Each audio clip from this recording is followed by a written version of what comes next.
1,800 dyan yung chocolate na yan. Ngayon, ipapatikim natin kay Luther Moto at malaman natin ang kanyang honest opinion. Boy, mag-tayo dyan. 1,800 chocolate. Yat, hindi ako mahilig sa matamis, sorry.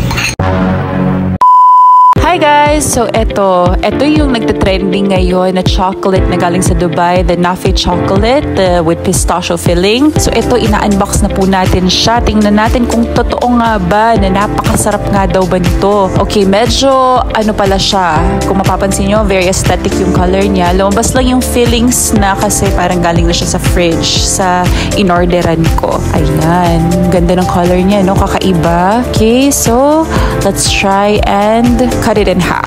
Ayan. So, kung nakikita nyo, meron siyang parang, I don't know, parang grassy filling inside. Ayan. So, ngayon, pakinggan natin ang honest opinion ni Luther Moto. 1,800 daw ito, guys, oh. 1,800 yan? Oo, 1,800. Chocolate lang, 1,800 na? Oo. Gaano kasarap yung 1,800 yan? Ginto? Tinirhan nga kita para... Ito ba? 1,800 dyan yung chocolate na yan? Oh, ito nga kakagat. Oh. Ngayon, tinirhan kita. So guys, ito yung 1,800 pesos na chocolate. Ngayon, ipapatikim natin kay Luther Moto at malaman natin ang kanyang honest opinion. Boy, mag-tayo dyan. 1,800 chocolate. Tikman mo kasi, ayan. So ito, isang putol. Oh, tikman mo. No, 1,800. Ito? 1,800 na itong chocolate na to? Oh. Kinain na namin kasi hindi lang makakahintay. Sobrang curious ako. So gusto kong malaman yung honest review. Ko? Dali na! Ito naman no, sige, lumurin mo na yung nasa bibig mo tapos uminom ka ng water. Para honest review. Lasang-lasa mo lahat. Get mo ng water si Dad. 1,800 yan? Yes. Wait lang. Wait na yung water. Uminom ka ng tubig para ito lang malalasahan. So ito, kaputol siya. Mumog ng konti. Mumog. Okay. Imposibleng 1,800 yan, Rachel, ah. Magkano, Jen? Yung totoo? 1,800. Saan nyo naman nabili yan? Sa Dubai. Saan nyo nabili? In-order ko pa to. Saan? Sa Dubai.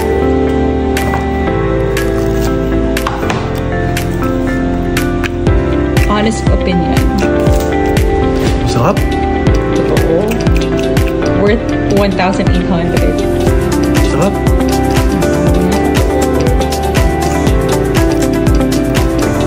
Sarap.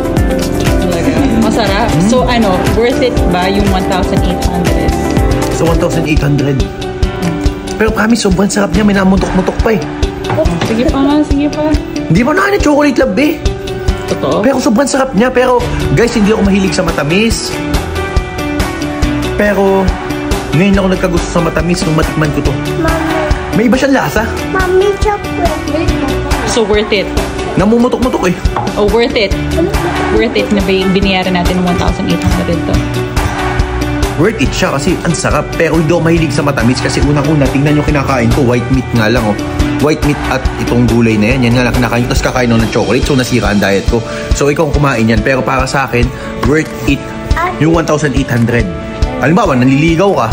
Ate, I want Gusto mong mapasagot talaga yung chicks na niligawan mo. Pwede nga na regalo mo. 1,800. Quality kasi lasa eh. Hindi siya tinipid. Pero, grabe guys, sobrang sarap niya. Ako nga lang talaga ay hindi ko pa cheat day. Kaya hindi ko kakainin niya. At hindi ako mahilig sa matamis, sorry. Pero para sa akin, sobrang sarap. Ayan guys, kita nyo kinakain ko. Ayan oh. Oh, chicken, white meat. Ayan, kita nyo. Jake, wait. Ayan, papaluto pa tayo ng gulay. Yan ang mga kinakain ko guys. Tapos papainin mo ang chocolate. Diba? Sa inyo na lang.